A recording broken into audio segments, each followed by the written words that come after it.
Vamos a ver con qué nos sorprende el profe hoy. Ah, bueno, no lo puedo creer.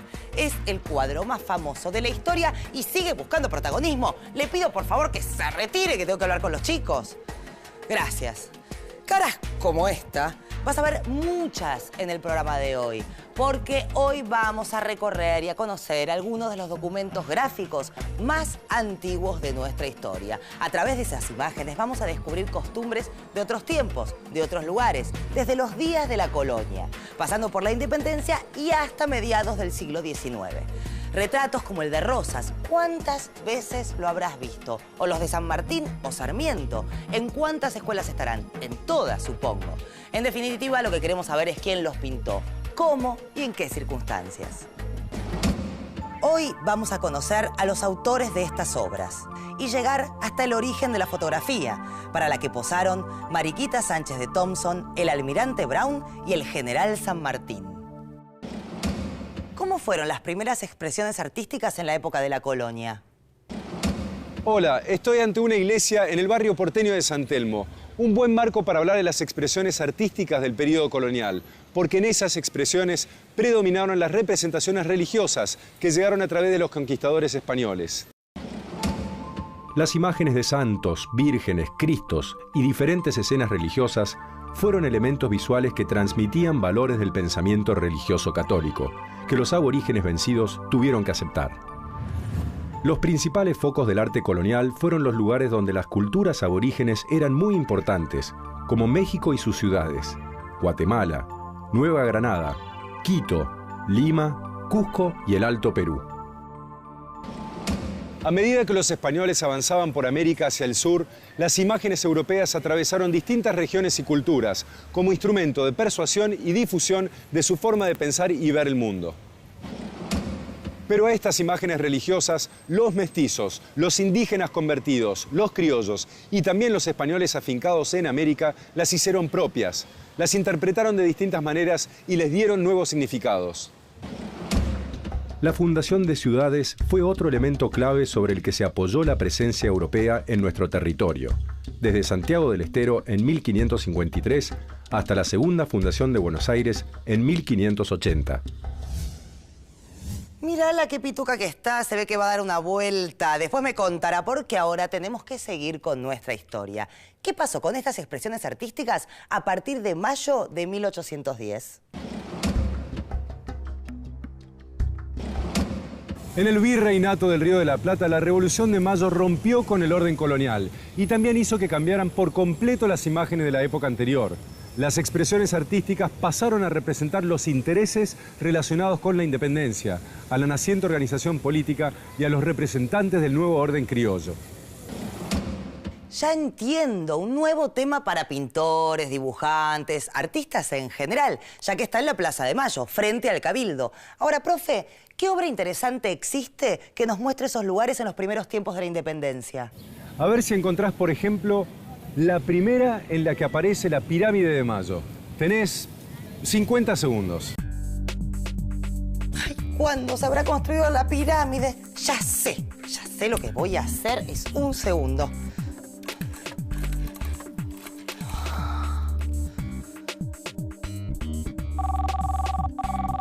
¿Hola? Hola, ¿cómo le va? Soy Ernestina. Ernestina, ¿cómo estás? ¿Qué decís? Disculpe, estoy muy apurada. Necesito saber cuándo se construyó la pirámide de Mayo.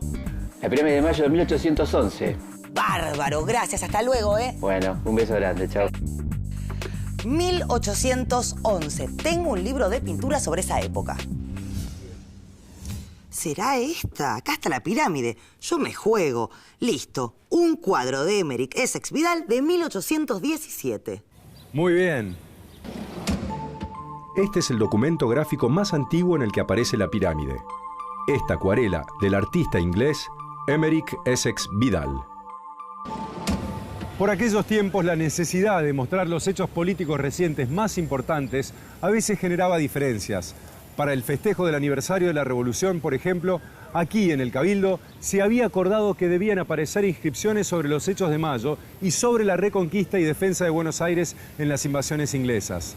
Pero la Junta Grande, como representante del interior, dispuso que solo se debía hacer alusión a la Revolución, considerando que las otras victorias eran exclusivamente porteñas. Aprovechando que está en Plaza de Mayo, profe, ¿qué eran las fiestas mayas que se hacían ahí? ¿Quiénes participaban? Las fiestas mayas fueron instauradas a partir de 1811 por los revolucionarios de Mayo, como un recurso de difusión del nuevo poder político. Consistían en la construcción, acá en la plaza, de diferentes ornamentos, adornos, construcciones, alusivos a los hechos de la Revolución. En su origen, las fiestas mayas eran espléndidas. Después dependieron mucho del dinero del Estado, que estaba mayormente destinado a financiar guerras o a reconstruir lo que las guerras destruían. Participaban artesanos, carpinteros, herreros y especialistas en fuegos artificiales, junto a artistas reconocidos. Pablo Cachaniga, por ejemplo, era un artista italiano que dirigía una escuela de dibujo en Buenos Aires y fue el encargado de los trabajos de pintura para las fiestas mayas de 1828. Carlos Zucchi fue el arquitecto oficial de Buenos Aires y el responsable de estas escenografías urbanas hasta mediados de la década del 30. También aprovechó estas celebraciones para destacar la figura de Rosas y difundir entre el pueblo su imagen por medio de este despliegue de adornos. En el período rosista, algunos de los documentos más importantes son la obra Fiestas Mayas de Carlos Pellegrini sobre estas celebraciones en 1841. Los revolucionarios de Mayo convirtieron al arte en una expresión de fe política y se reemplazaron los bustos de los monarcas y los emblemas reales por monumentos a los hombres de la revolución. Mencionó a algunos artistas europeos como Essex Vidal y los que participaban en las fiestas mayas. ¿Qué los traía a Buenos Aires? El movimiento de la ciudad y el proceso posterior a la revolución atrajo a varios de estos artistas que llegaban con el interés de hacerse conocer, de obtener cierto renombre en este nuevo mercado. Para mí le faltan algunos toques. No sé si tiene el estilo del 1800. ¿Cómo se enseñaría pintura y dibujo en esa época? ¿Cuál fue la propuesta de Manuel Belgrano sobre la primera escuela de dibujo? El primer intento de buscar sistematizar la enseñanza del dibujo lo vamos a tener desde el consulado con la iniciativa de Manuel Belgrano. Él va a intentar abrir esta aula de dibujo no solo con fines artísticos, sino también con fines dedicados al comercio y a la industria. Era fundamental la creación de este tipo de enseñanza que hasta el momento no tenía ningún lugar de funcionamiento específico desde lo oficial. Se crea en el consulado y lamentablemente desde España no reciben la aprobación, por lo tanto, si bien se funda en 1799, ya para el 1800 desaparece. Hablemos de retratos, pero de retratos en serio. ¿Fue uno de los nuevos géneros que surgió por el 1800? Sí, la ruptura con España originó géneros. La pintura de costumbres, la representación de temas históricos y de paisajes, y también el retrato. Y el retrato especialmente porque a las nuevas autoridades, las personalidades políticas y militares formadas con la revolución, les interesaba y pedían la reproducción de sus imágenes. El grabado es una de las primeras representaciones del arte independentista en el Río de la Plata. Para conocer la técnica del grabado a buril, visitamos el taller de un artista plástico.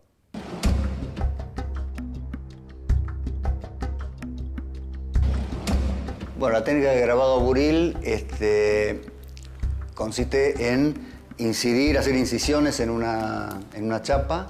Generalmente es una chapa de cobre con un elemento que se llama buril, que es como una pequeña cuchilla de metal muy templada que levanta, digamos, hace una incisión en la chapa y en este caso la tinta se deposita en esa incisión.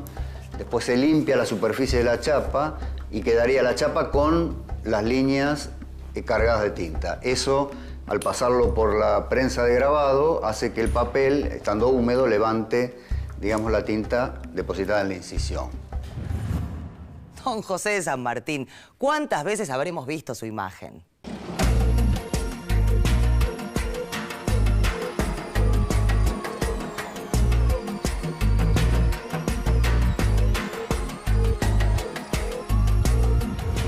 ¿Cuál es el primer retrato que se conoce de San Martín? Fue un artista correntino, Manuel Núñez de Ibarra. Lo hizo en 1818. El grabado con el retrato ecuestre de San Martín, de cuerpo entero, en el campo de batalla, es la primera representación del prócer impresa en Buenos Aires.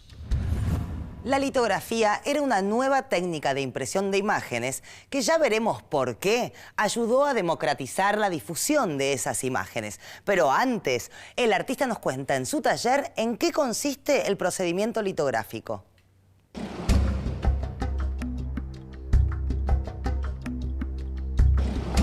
Bueno, el procedimiento litográfico se trabaja sobre una piedra caliza y se utilizan elementos grasos para, digamos, dibujar sobre la piedra. La diferencia que tiene, por ejemplo, con esta otra, la técnica anterior del buril, es que al no usarse una herramienta y usarse elementos muy similares al dibujo que se hace sobre el papel, justamente facilitaba mucho la ilustración, ¿no? La técnica está inventada en 1790 por un alemán que se llama Schneefelder. Y como decíamos antes, bueno, la piedra debe estar húmeda en el momento de estampar, y al pasar el rodillo la tinta va a depositarse solamente donde está dibujada la piedra con un elemento graso, ¿sí? Después pasa esta plata, que se llama platina, circula debajo de una regla que hace presión, ¿sí? Y ahí sale la estampa. El primer taller litográfico de Buenos Aires lo instaló el aventurero francés Jean-Baptiste Duville en 1826. Su idea comercial era publicar un retrato del almirante Brown. Lo hizo, y esta obra tuvo una enorme aceptación. Fue comprada masivamente por los sectores altos de la población porteña. Y esto impulsó al artista a imprimir varios retratos más. Lamentablemente, solo se conserva el de Antonio Balcarce, el vencedor de la batalla de Suipacha. La lámina está dibujada por Mariano Moreno Hijo y es una de las litografías más antiguas realizadas en la Argentina. César Hipólito Bacle, nacido en Ginebra, Suiza, es otra de las figuras de la época en el Río de la Plata. Bacle creó la firma Bacle y Compañía Impresores Litográficos y de su prensa salieron los primeros periódicos ilustrados que se publicaron en Buenos Aires. Bacle publicó una serie de 40 retratos de personajes célebres, civiles y militares, que se difundían por las Provincias Unidas en la prensa o mediante la venta a precios accesibles. Y de esta manera fue construyendo, sin control oficial, una galería de héroes nacionales. Así se pusieron a la venta y circularon litografías de Bernardino Rivadavia, de Carlos María de Alvear, del almirante Guillermo Brown y de Manuel Dorrego. Durante el rosismo, Bacle publicó un álbum de litografías titulado Trajes y costumbres de la provincia de Buenos Aires, y entre ellos figura la litografía coloreada Peinetones en casa. Qué cosas que usamos las mujeres, la verdad que esto parece tan incómodo. ¿Cómo harían para caminar con cierta elegancia? Ahora, esto nos puede parecer un poco absurdo, pero en aquella época se vería como algo natural. La litografía de Bacle, por ejemplo, es una caricatura a esa costumbre femenina de usar esos peinetones. Ese álbum de litografías de Bacle también incluye dibujos que describen los oficios de los sectores populares y la vestimenta de las damas porteñas. La firma Bacle también publicó entre 1830 y 1835 la colección general de las marcas del ganado de la provincia de Buenos Aires, con el registro de 10.000 marcas. Bueno, me agarran haciendo un autorretrato. Como verán, me gusta pintarme un poco más joven de lo que estoy. Pero les quiero decir algo. Estuvimos hablando de una obra del inglés Emerick Essex Vidal. Hay muchas acuarelas de este artista sobre Buenos Aires y las costumbres de sus habitantes. Pero ¿cómo llegó al Río de la Plata y qué importancia tiene su obra? Entre 1816 y 1818, en Buenos Aires había una gran inestabilidad política. La pretensión del Brasil de anexar la banda oriental movilizó a la escuadra inglesa hacia el Río de la Plata y a bordo de esa flota llegó Emerick Essex Vidal. Essex Vidal reflejó los usos y costumbres de los habitantes de la ciudad y de la campaña, con sus trajes típicos y haciendo sus tareas habituales.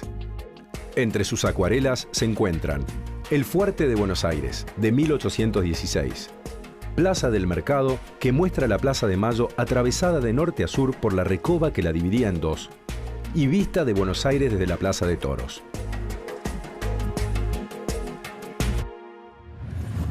Carlos Pellegrini. Seguramente asociamos este nombre a quien fuera presidente de nuestro país. Pero vamos a hablar de Carlos Enrique Pellegrini, ingeniero, pintor y uno de los retratistas más prestigiosos de la época del rosismo. ¿Cómo llegó Pellegrini a Buenos Aires? Fue en 1828. Pellegrini había sido contratado como ingeniero durante el gobierno de Rivadavia para proyectar obras hidráulicas. Pero cuando llegó, la situación política era compleja. Rivadavia ya no estaba en el gobierno y Pellegrini no pudo llevar a cabo su trabajo.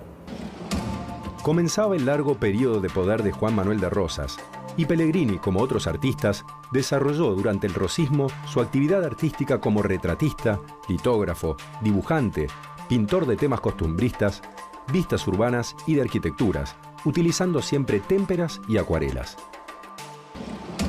En 1830, Pellegrini ya había abierto su taller y en poco tiempo los porteños acomodados lo consideraron el retratista de mayor prestigio de la ciudad. Fue elegido para pintar algunos de los mejores retratos femeninos, como el de Agustina Rosas de Mansilla con su hijo. Pellegrini dibujó a lápiz y tinta al joven poeta Esteban Echeverría y también a Manuel Mateo Masculino, el inventor y fabricante de los famosos peinetones. Y en la litografía Mataderos de 1841 se puede ver cómo eran sacrificadas las reses para el consumo de la ciudad. El mismo tema lo describió Esteban Echeverría en su relato El Matadero. Juan Manuel de Rosas, uno de los gobernantes que más polémica desató en la historia argentina. Dentro también del periodo de Rosas, lo que se va a ver es también la imagen del poder, que es a través de todos los retratos que se le hacen al propio Rosas y a su familia. Casi todos los pintores que han pasado por Buenos Aires han hecho un retrato de Rosas. O sea que la imagen empieza a circular de una manera mucho más fluida que anteriormente. Pero aún en las pinturas donde él aparece sin uniforme militar, con un poncho, siempre tiene este aspecto de un retrato de aparato. Nunca es un retrato íntimo, siempre es un retrato como desde el poder. En última instancia, este famoso vacío de imágenes que se inicia a partir de 1810, se ve lleno desde el punto de vista del poder, de la imagen del poder, a través de los retratos de Rosas. Cerca de 1830 llegaron a Buenos Aires dos pintores italianos, Cayetano Descalzi y Jacobo Fiorini, dedicados al retrato. Descalzi se hizo famoso por los retratos de Rosas, 3 de ellos pintados al óleo. Uno, de 1835, muestra a Rosas en el esplendor de su carrera militar, con uniforme, banda y medalla. En 1842 se editó en París una litografía sobre un dibujo de Descalzi de un retrato de Rosas, de medio cuerpo en tamaño natural, conocida como Rosas el Grande. Esta litografía fue el retrato oficial de Juan Manuel de Rosas en el país y en el exterior. Hay otros retratos de Rosas y de su familia. Por ejemplo, estos que estamos viendo, ¿de qué artistas son? De un artista nacido en Chile y nacionalizado argentino, Fernando García del Molino, que fue considerado el pintor de la Federación. Por sus obras pasaron las figuras más representativas del federalismo y toda la familia de Rosas. García del Molino interpretó con mucha fidelidad esos tiempos. Otro artista de este periodo es Carlos Morel, formado en la Escuela de Dibujo de la Universidad de Buenos Aires y considerado por los historiadores como el primer pintor argentino en cuanto a sus valores plásticos. Morel pintó al óleo y a la acuarela escenas de costumbres de la ciudad y del campo. Representó al gaucho de distintas maneras. En 1841, Morel publicó un conjunto de 8 litografías tituladas Colección de escenas y vistas del país, donde aparecen el gaucho y el indio con sus vestimentas típicas, sus armas y sus trabajos. En 1844 publicó el álbum Usos y Costumbres del Río de la Plata. En sus episodios militares logra efectos dramáticos, como en su obra Carga de Caballería del Ejército Federal, considerada entre las primeras escenas de batalla de la expresión artística argentina. Payada en la Pulpería es una verdadera representación de un establecimiento típico en el que se pueden apreciar las costumbres y las vestimentas en uso hacia el año 1840. Ya vamos a hablar de la fotografía o de sus antecedentes, pero antes de que apareciera esta técnica, era común contratar a dibujantes o pintores para reproducir la fauna y la flora de América. En el museo justamente vi un cuadro del alemán Hendlas. Fue el primero de esos pintores viajeros, ¿no, profe? Sí, uno de sus cuadros más destacados es El rapto de la cautiva, de 1845, producto del recorrido que hizo para conocer las costumbres de los indígenas del sur. Para algunos historiadores, el cuadro tuvo una gran influencia del texto La cautiva de Esteban Echeverría. Otra de sus obras es un retrato de María Sánchez de Mendeville en 1845, a quien conocemos más por Mariquita Sánchez de Thompson, que la muestra sentada bajo un ombú en medio de un paisaje de la naturaleza americana. Este cuadro es considerado el primer retrato romántico pintado en el Río de la Plata. Lo reconocen, ¿no? Mírenlo bien, es José de San Martín a los 70 años. Este es uno de los 2 daguerrotipos que se tomaron en el exilio de San Martín y es el único que se conserva. 2 años después de posar para esta toma, San Martín murió en Boulogne-sur-Mer, Francia, así que esta imagen realmente tiene un valor incalculable. Esta técnica del daguerrotipo, origen de la fotografía, había comenzado a difundirse hacia fines del rosismo. En los primeros daguerrotipos se utilizaba una plancha de plata para imprimir la imagen, y esto lo hacía muy costoso. Después el desarrollo técnico permitió que esas imágenes pudieran reproducirse en cantidad. Dejar de lado los pinceles y tomar las revolucionarias cámaras que no tenían nada que ver con esta pequeñísima cámara digital, eran mucho más aparatosas. Eso fue lo que hicieron varios artistas cuando llegó el daguerrotipo. ¿Quién fue el pionero del daguerrotipo en el Río de la Plata? Los primeros daguerrotipos fueron tomados con la cámara del sacerdote francés Louis Comte en 1843. Esa se considera la fecha del nacimiento de la fotografía en la Argentina. De todas formas, su costo seguía siendo alto y eso impidió su difusión popular. A fines de la década del 40, además de San Martín en Francia, posaron para estas imágenes Mariquita Sánchez de Thompson y el almirante Brown. El esplendor del daguerrotipo coincidió con el periodo de gobierno de Urquiza y podemos decir que comenzaba un nuevo proceso histórico acompañado de la fotografía sobre papel. Estamos llegando al final, profe. ¿Cuál sería la conclusión de estos cambios o de esta revolución de las expresiones artísticas? ¿Cuál sería tu conclusión, Ernestina? Uy, me agarró de sorpresa. Bueno, a ver, que las expresiones del arte fueron acompañando lo que pasaba en la sociedad y que estas expresiones artísticas son una fuente histórica muy importante para estudiar nuestro pasado. Muy bien. En cuanto a algunas etapas, podemos decir que durante parte del tiempo que fuimos recorriendo con las flotas inglesas y francesas, llegaron pintores de esos países que reprodujeron la realidad social y la naturaleza, y también formaron a otros artistas en Buenos Aires. Vimos que con la independencia se inició una nueva etapa y que luego las expresiones artísticas fueron un reflejo de las discusiones políticas, las tensiones sociales y la guerra. Y en 1853, después de la caída de Rosas, con la promulgación de una constitución y la presidencia de Urquiza, nace una nueva etapa histórica, que también tendrá nuevas expresiones. Y así llegamos al final de nuestro recorrido por parte de la historia a través de sus expresiones artísticas. Documentos invalorables, logrados con lápices, pinceles, telas y con el comienzo de la fotografía. Otra vez acá. No contenta con estar en todos lados, sigue acá. ¿Sabes cuál es el problema? Que ya te la estás creyendo. Yo me voy a ir. Los veo la próxima. Espero que lo hayan disfrutado muchísimo.